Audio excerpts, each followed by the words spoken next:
Selamat pagi pemirsa, kembali lagi bersama saya Dela Dwi dalam acara Klik Jateng Pagi, membahas berita secara aktual dan terpercaya.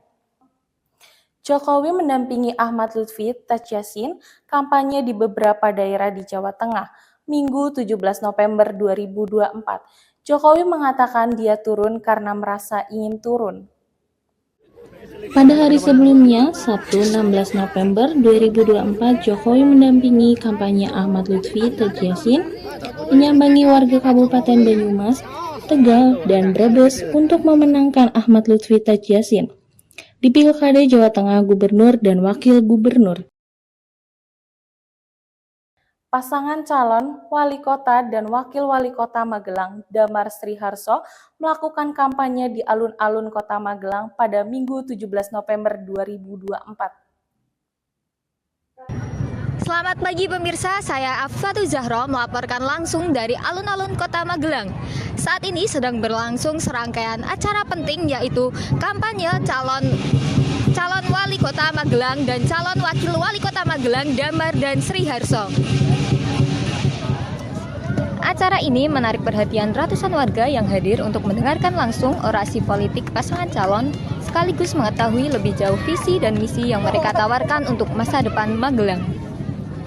Hingga saat ini, alun-alun Magelang dipenuhi warga dari berbagai kalangan yang datang dengan antusias. Mereka tidak hanya menikmati rangkaian kegiatan seperti pertunjukan seni tradisional, bayar UMKM, dan hiburan musik. Akan tetapi juga menantikan inti dari acara ini yaitu orasi politik dari pasangan calon Damar dan Sriharso. Saya Affathu Zahro dan rekan saya yang bertugas Klik Jateng melaporkan.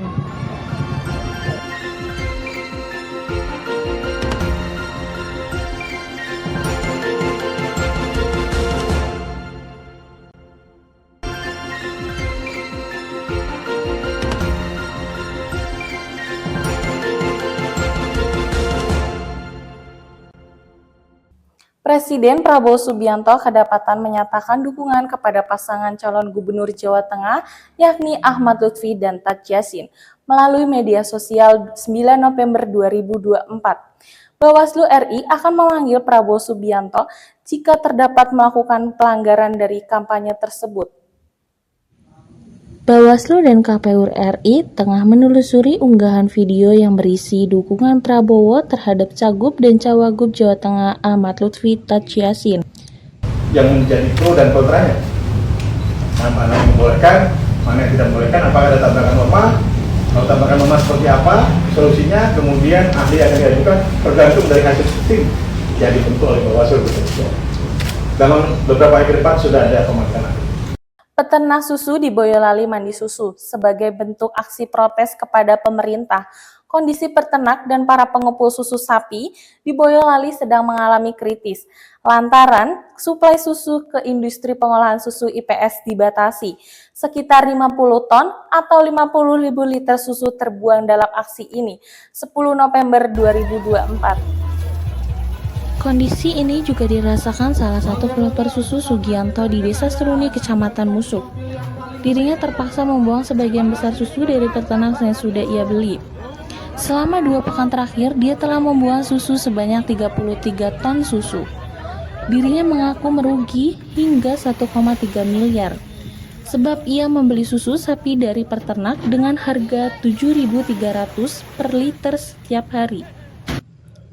Wakil Menteri Koperasi Wamenkop, Ferry Julianto mengunjungi para peternak sapi perah di Boyolali. Hal ini untuk merespon terkait aksi peternak yang mandi susu hingga buang susu ke TPA. Akibat kebijakan industri pengolahan susu IPS yang mengurangi pembelian susu dari produsen lokal. Ferry menegaskan Kementerian Pertanian Kementan telah melakukan kebijakan untuk mewajibkan seluruh industri pengolahan susu menyerap produksi susu dari peternak rakyat. Sementara dari Kemenkon bakal melakukan pendampingan kepada peternak yang tergabung dalam koperasi, salah satunya di KUD di Boyolali. Menteri Aman telah mempertemukan beberapa pihak terkait pembatasan susu. Bergerak cepat sambil kemudian kita berkomitmen dalam waktu yang secepat-cepatnya kita ingin supaya negara kita bisa swasembada susu sebagaimana arahan dari Bapak Presiden. Yang kedua juga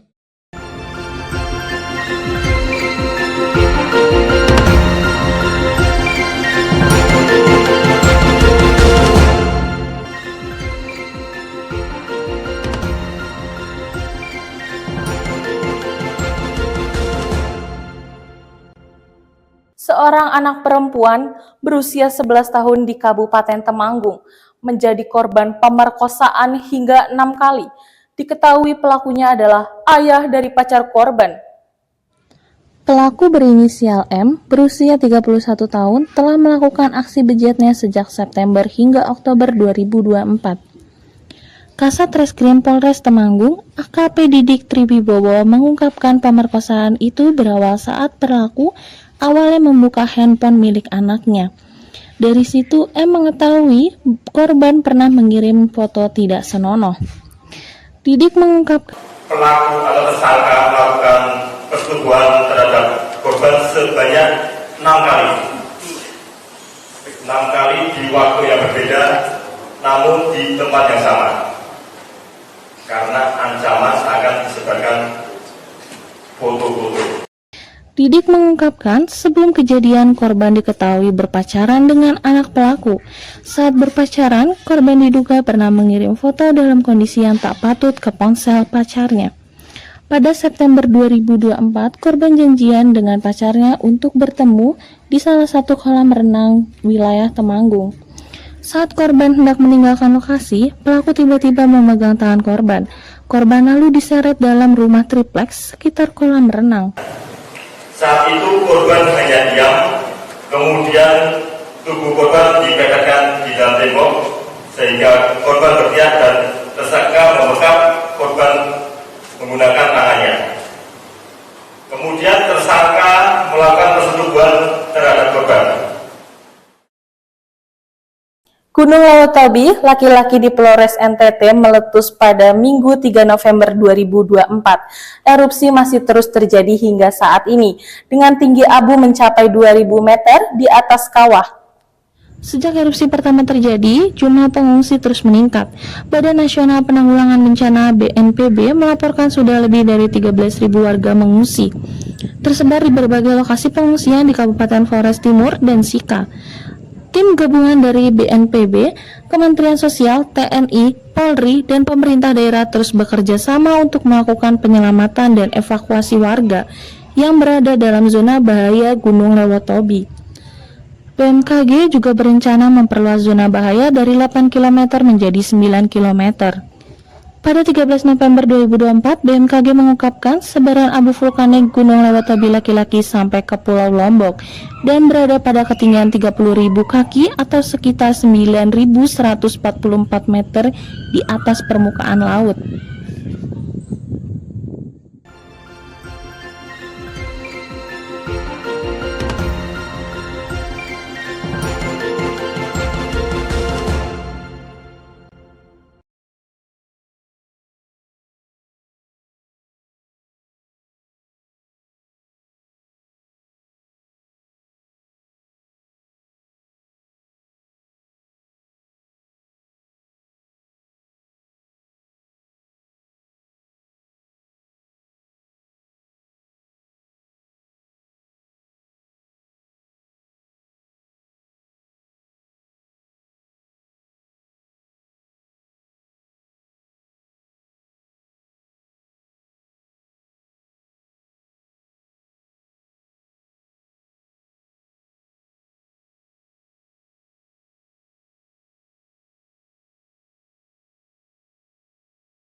Indonesia Heritage Agency sukses menggelar pameran Arsitektur Vernakular dan Potensi Desa Borobudur 2024 di situs Brongsongan Borobudur pada 11 November hingga 17 November 2024.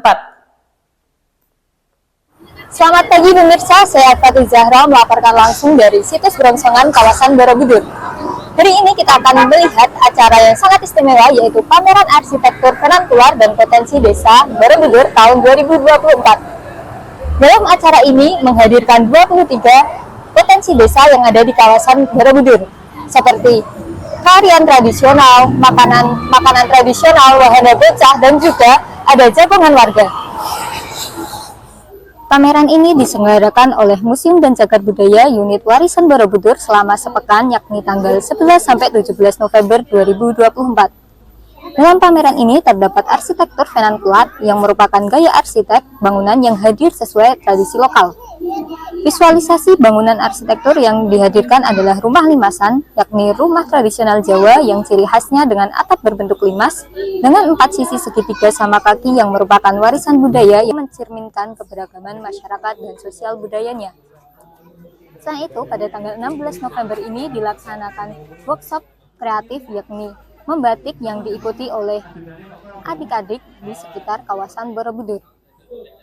Karena khususnya untuk anak-anak sendiri, biar anak-anak itu bisa mengenal mulai dari makanan tradisional. Di sini kan banyak stand-stand UMKM dari desa-desa, terus juga bisa tahu gamelan-gamelan, tahu ini dolanan tradisional, banyak.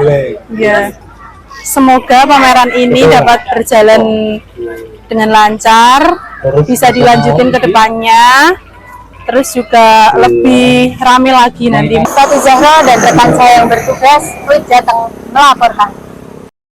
Timnas Indonesia siap menantang Arab Saudi di Stadion GBK sebagai lanjutan kualifikasi Piala Dunia putaran ketiga Grup C Zona Asia pada 19 November 2024.